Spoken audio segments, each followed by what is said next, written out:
Deməli dostlar, Uğur Ekranına doğru gedirik. Gedirik Sədərəyə. Sədərəyədəyik. Böyle hündürlüyünü belə olmalı. en az göbək. Bu da Sədərəyin çörəki. Yeyib içməyə gəlmişik. Heç gözləmədiyim mesajlar aldım, zənglər aldım. Her zaman çalışın arxanızda belli bir miqdarda maddiyatınız olsun.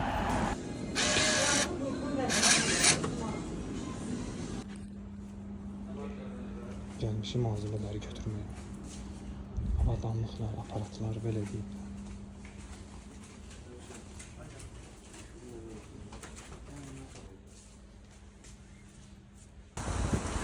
Bir, iki. Bugün günlerden pazar günü